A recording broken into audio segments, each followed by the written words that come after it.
इस देश में एक वो दौर था जब यूपीए की सरकार थी, कांग्रेस की सरकार थी, जब हर गली मोहल्ले में भारत में हमले होते थे, हर गली मोहल्ले में बम फटते थे।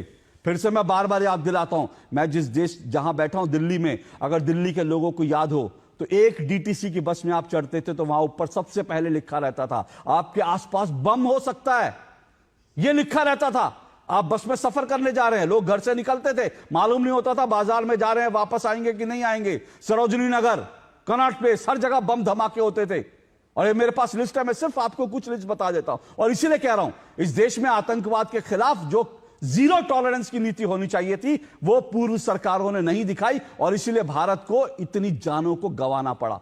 29 अक्टूबर 2005 सिलसिलेवार तरीके से जो है दिल्ली में, सोचिए देश की राजधानी दिल्ली में 3 धमाके होते हैं। 2 धमाके भीड़ भाड़ वाली जगह पर 67 लोग जो है उनकी जान जाती है। देश की राजधानी दिल्ली में यूपीए सरकार थी, कांग्रेस की सरकार थी। महाराष्ट्र में 8 सितंबर 2006 नासिक में हमला होता है और इसमें 37 लोगों की जान जाती है, 130 लोग घायल होते हैं। उसके बाद वाराणसी में हमला होता है 7 मार्च 2006, संकट मोचन मंदिर, रेलवे कैंट, दशाश्वमेध घाट पर बम विस्फोट होता है और संकट मोचन हनुमान मंदिर में 7 और रेलवे कैंट में 11 लोगों की जाने जाती है, 35 से ज्यादा लोग घायल होते हैं। और ये जो मुंबई में, ये जो वाराणसी में हमला हुआ था, इसी हमले के जब जो थे उनकी सजा माफ करने के लिए बाकायदा समाजवादी पार्टी की सरकार ने एप्लीकेशन लगाई थी कि नहीं जी इनको माफ कर दो।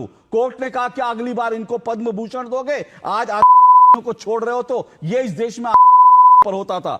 11 जुलाई 2006 मुंबई की लोकल ट्रेनों में जगह जगह पर बम धमाके हुए, 200 से ज्यादा लोगों की जान ली। ये जो मुंबई में हमले हुए थे, 700 लोग घायल हुए थे। समझौता एक्सप्रेस ब्लास्ट 2007, अजमेर दरगाह 11 अक्टूबर 2007, फैजाबाद 23 नवंबर 2007, वाराणसी, लखनऊ और लखनऊ की कचहरी में बम धमाके, जयपुर में 13 मई 2008 इंडियन ने पिंक सिटी को निशाना बनाया, अहमदाबाद में 26 जुलाई 2008, दिल्ली में उसके बाद दोबारा 13 सितंबर 2008, कनॉट प्लेस सहित दिल्ली में 30 मिनट के अंदर 5 बम धमाके हुए थे।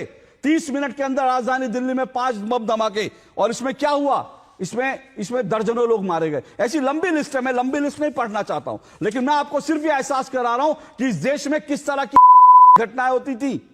और अगर आज ये सरकार को आप कोसे गाली दें, लेकिन आज इस सरकार में कम से कम आप और हम सुरक्षित तो हैं, हमले तो नहीं हो रहे।